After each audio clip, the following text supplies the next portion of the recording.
ವೇದಿಕೆ ಮೇಲಿರುತ್ತಲ್ಲ ನಮ್ಮ ರೈತ ಬಾಂಧವರು, ರೈತ ಮುಖ್ಯಸ್ಥರುಗಳು ಮತ್ತೆ ಎಲ್ಲಾ ಜಿಲ್ಲೆಯಿಂದ, ಕರ್ನಾಟಕದ 30 ಜಿಲ್ಲೆಯಿಂದ ಬಂದ ಎಲ್ಲ ನನ್ನ ರೈತ ಬಂಧುಗಳಿಗೂ ಹಾಗೂ ಕೃಷ್ಣಹಳ್ಳಿ ಮತ್ತು ಬೈರಪ್ಪ ಜಿಲ್ಲೆ ನಮ್ಮ ಎಲ್ಲ ಗ್ರಾಮ ರೈತರುಗಳಿಗೂ, ನಮ್ಮ ಮಾಧ್ಯಮ ಮಿತ್ರರಿಗೂ ಹಾಗೂ ಪೊಲೀಸ್ ಇಲಾಖೆಗೂ ಧನ್ಯವಾದಗಳು.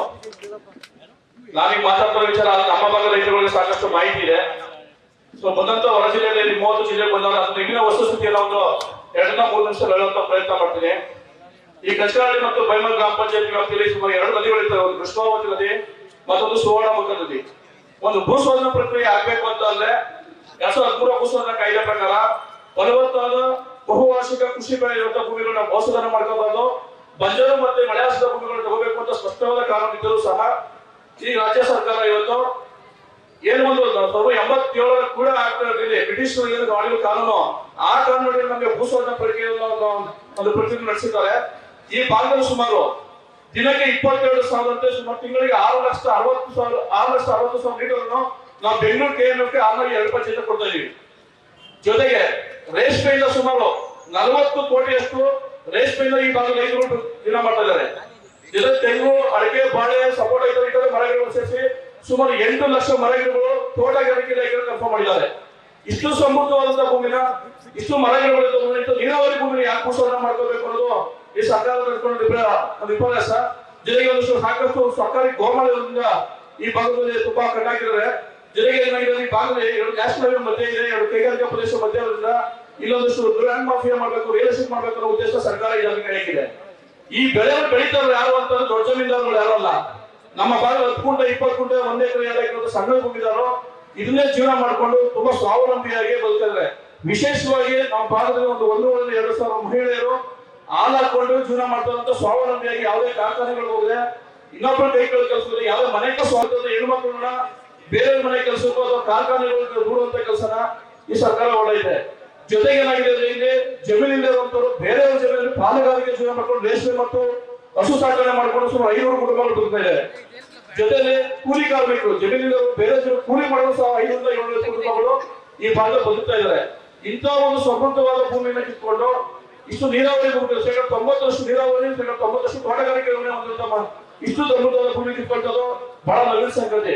ಬೆಳಗ್ಗೆ ಯಾರು ಹೇಳ್ತಾರೆ ಭೂಸ್ವಾಧೀನ ಪರವಾದ ರೈತರುಗಳು ತುಂಬಾ ಹತಾಶೆಯಿಂದ ಎಲ್ಲರನ್ನು ಕರೀತಾರೆ ಅಂತ. ಹತಾಶೆ ನಮ್ಗಾಗಿಲ್ಲ, ಇಡೀ ರಾಜ್ಯದ ಸಂಕುಲ, ಇಡೀ ರಾಜ್ಯದ ರೈತರುಗಳು ಈ ಪ್ರಚನೆ ಬೆಂಬಲ ಕೊಟ್ಟರು. ಆ ಹತಾಶೆ ಅವ್ರು ಹೇಳ್ಕೊತಾರೆ, ನಾವು ಹತಾಶೆ ನಂತೂ ಆಗಿಲ್ಲ. ಈ ರಾಜ್ಯದಲ್ಲಿ ಎಷ್ಟು ರೈತ ಸಂಘಟನೆಗಳಿವೆ, ಎಷ್ಟು ಕನ್ನಡ ಸಂಘಟನೆಗಳಿವೆ, ಎಲ್ಲಾ ಜಿಲ್ಲಾ ರೈತ ಮುಖಂಡರುಗಳು ನಮ್ಗೆ ಬೆಂಬಲ ಕೊಟ್ಟಿರೋದನ್ನ ನೋಡ್ಕೊಳಕಾದ್ರೆ ತಡ್ಕೊಳಕಾದ್ರೆ ಈ ರೀತಿ ಒಂದು ಕಾನೂನು ಭಂಗವನ್ನು ಮಾಡುವಂಥದ್ದು, ರಸ್ತೆ ಬರುತ್ತೆ ಕೆಲಸ ಮಾಡ್ತಾರೆ, ಮ್ಯೂಸಿಕ್ ಹಾಕೊಂಡು ತುಂಬಾ ವೆಚ್ಚ ನಡ್ಕೊಳ್ಳಿ ಅದು ಪೊಲೀಸ್ ಇಲಾಖೆ ಏನ್ ಮಾಡ್ತಾರೋ ಮಾಡಿ.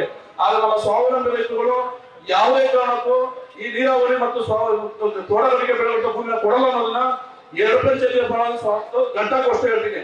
ದಯವಿಟ್ಟು ಮಾತಾಡೋಕೆ ಎಲ್ಲರಿಗೂ ನಮಸ್ಕಾರ.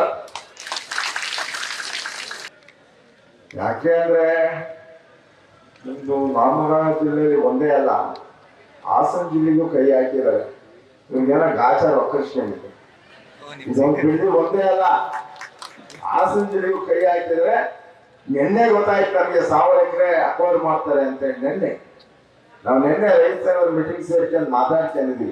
ಇವ್ರಿಗೆಲ್ಲ ಗುಂಡು ನಾವು ಕಾಲ್ದು ಗಾಳಿ ತಿರುಗ್ತಪ್ಪ ಇವರಿಗೆ ಅಂತ ನಿನ್ನೆನೆ ಮಾತಾಡಿದೀವಿ. ಹಂಗೆ ಆಗ್ಬೋದು ಅಂತ ಕಾಣಿಸುತ್ತೆ. ಯಾಕೆಂದ್ರೆ ಇವ್ರು ಮುಂದಾಗಿರಿ ನಡೆಯಲ್ಲ. ಯಾಕಂದ್ರೆ ಯಾರು ನೋಡಿ ಯಾರು ಪಗಿಸ್ತಾರೆ ನೋಡಿ, ನಮ್ಮ ಹಸಿರು ಶಾಲೆ ಹಾಕಿದ್ರೆ ಮಾತಾಡ್ತಾರೆ ಹೊರತು ಅವ್ರು ತಾಕತ್ತಿದ್ರೆ ಶಾಕ್ ತಿಂದಿಟ್ಟು ಮಾತಾಡಿ ನೋಡೋಣ. ನಾವು ರೈತರ ಪರಿಸ್ಥಿತಿ ಬುದ್ಧಿಯ ಅವ್ರಿಗೆ ತಾಕತ್ತಿದ್ರೆ ಶಾಲ್ ಕೆಳಗೆ ಇಟ್ಕೊಂಡು ಮಾತಾಡ್ಲಿ. ನಮ್ ಜೊತೆ ಮಾತುಕತೆ ಬರಲ್ಲ. ಜಾಣತನ ಇಲ್ಲೇ ಎಷ್ಟು ಜನ ಇದ್ದಾರೆ ಗೊತ್ತಾ? ಒಳ್ಳೆ ರಿಪೋರ್ಟ್ ತಗೋಗಿ ಆಯ್ತಾ. ಈ 3 ಪಾರ್ಟಿನೂ ಅದೇನೆ, ನೀವು ತಿಳ್ಕೊಂಡಿರ್ಬೋದು. ಈ ಪಾರ್ಟಿ ಹಂಗೆ, ಆ ಪಾರ್ಟಿ ಹಿಂಗೆ, ಈ ಪಾರ್ಟಿ ಹಂಗೆ ಅಂತ 3 ಅವರೇ ರೀ, ಬ್ಯಾರೆ ಏನಲ್ಲ.